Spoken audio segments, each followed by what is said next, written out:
Good day, everyone. Today's video lesson is all about plate tectonics theory.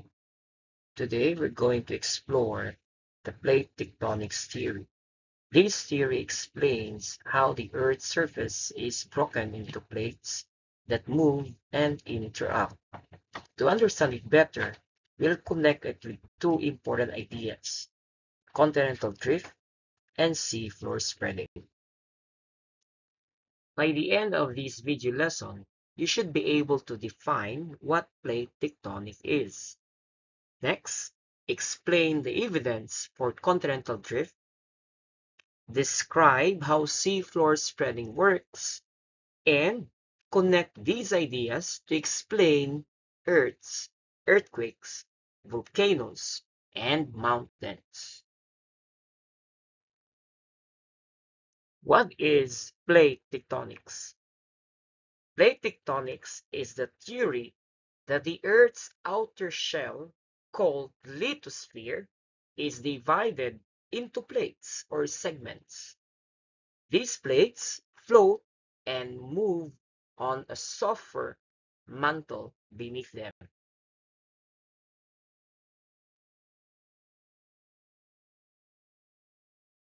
Plates carry continents, for instance, the North American plate.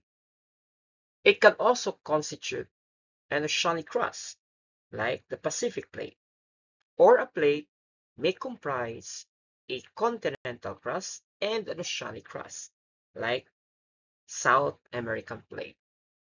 Their movement is what causes earthquakes, volcanoes, and mountain formations. As discussed in our previous video lesson, in 1912, Alfred Wegener proposed the theory of continental drift. He said that continents were once joined together in a giant supercontinent called Pangaea. Over time, they drifted apart. His evidence included the puzzle-like fit of Africa and South America, fossils of the same plants and animals on different continents, like the Glossopteris and the Mesosaurus. Similar rock layers and mountains across oceans. And lastly, climate evidence, such as glaciers, is cited in now tropical areas. Although Wegener's evidence was strong, his theory was rejected at first because he couldn't explain how continents move. The mechanism was missing until new discoveries came later. In the 1960s, approximately a decade after Wegener's death, Harry Hess proposed seafloor spreading. He suggested that at mid-ocean ridges, magma rises and forms new crust, pushing old crust away. This showed that the ocean floor itself was moving, helping explain how continents drift. Scientists found main pieces of evidence: magnetic stripes, symmetrical patterns of normal and reverse magnetic polarity on both sides of mid-ocean ridges. By the way, we already had our separate video lesson on this one on the topic continental drift and seafloor spreading, which you can always view in our previous video episodes. To continue, rock ages. Rocks near ridges are younger, while those farther away are older. So this proved the seafloor was spreading. When continental drift is combined with seafloor spreading, we now get the plate tectonics theory. It explains not only how continents move, but also how the ocean floor is created and destroyed. Yes, you heard me right. Portion of the ocean floor will be destroyed. Not it's absurd to think that these ocean floor will always be spreading all throughout. There must be a zone in that ocean floor where it is destroyed. From here on, we are now going to explore more about the plate tectonics theory. But first, let us identify how plate boundaries are determined. Scientists classify plate boundaries based on the features we observe on Earth: the presence of mountain ranges, frequent earthquakes, and active volcanoes help us identify where plate boundaries are located. These features are not random.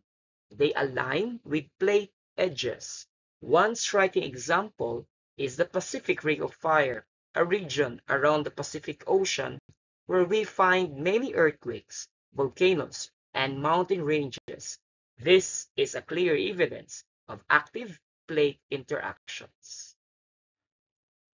This is the world map of the Earth's active volcano and earthquakes epicenter.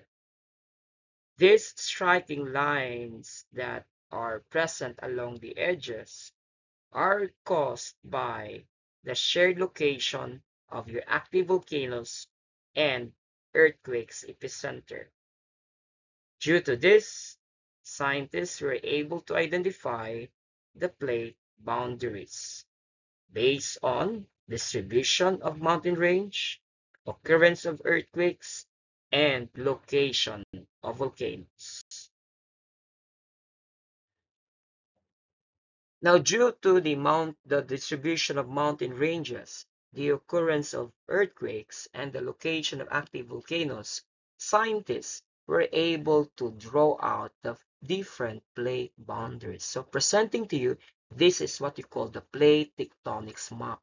This is how this is how the lithosphere or the crust is divided into plates. Now notice that some of these plates are big while others are small.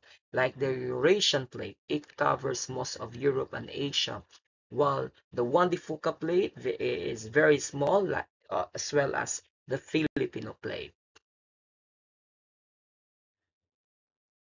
Now, plate boundaries are classified based on the movement of plates relative to each other. And there are three main interactions: moving apart, or the divergent plate boundary; colliding with, or the convergent plate boundary; and sliding past one another is the transform plate boundary.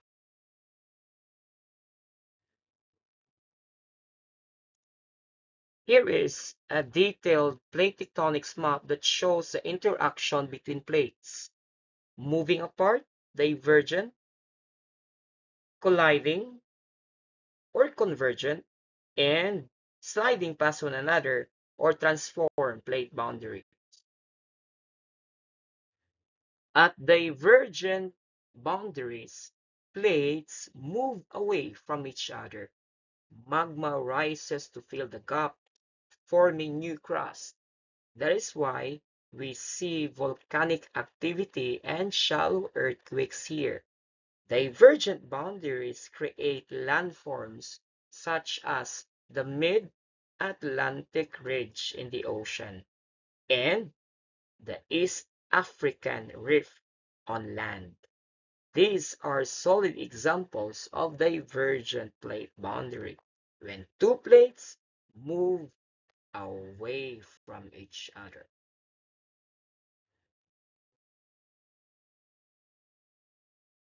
Convergent plate boundaries. When two continental plates collide, neither sinks because they are both buoyant.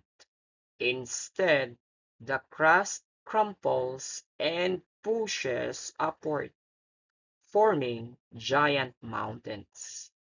The Himalayas are a prime example, created by the collision of India and Asia. Earthquakes are also common here. The next type of convergent plate boundary is continental to oceanic convergence.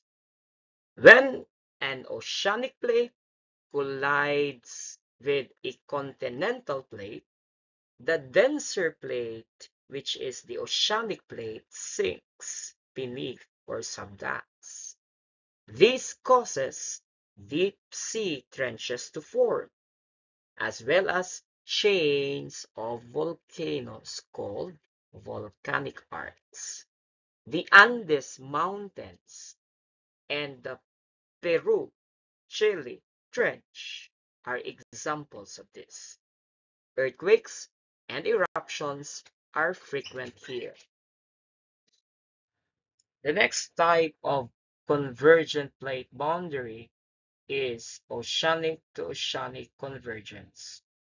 When two oceanic plates collide, one subducts beneath the other, forming a trench and a chain of volcanic islands known as the island arc.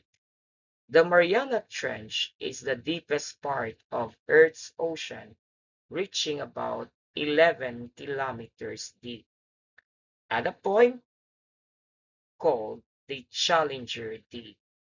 To imagine this depth, if Mount Everest were placed inside the trench, its peak would still be over 2 kilometers below sea level. The trench lies in the western Pacific Ocean and is formed where the Pacific Plate is being subducted beneath the smaller Mariana Plate. This area is highly active, with strong earthquakes and volcanic island chains nearby, such as the Mariana Islands.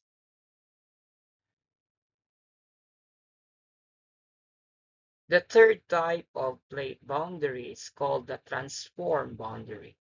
At transform boundaries, plates don't move apart or collide.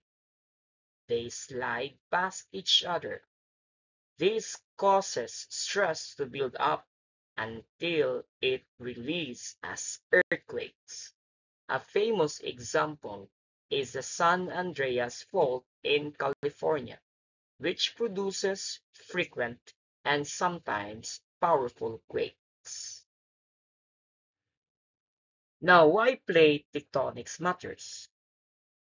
It explains Earth's major landforms, mountains, volcanoes, ocean trenches, mid-ocean ridges, all form because of plate interactions. Plate tectonics predict natural hazards, not exactly predict the time and date when will earthquake occur, but earthquakes, tsunamis, and volcanic eruptions occur at plate boundaries. Studying plate tectonics helps scientists identify the risk zones and warn communities. And lastly, it shows the Earth's dynamic nature. Remember, the Earth is not static, it's alive with movement. Plate tectonics shows us that the world we live in is always evolving, and the continents we know today will continue to shift for millions of years. This is King Huan Learnings. Keep going, keep growing, embrace learning.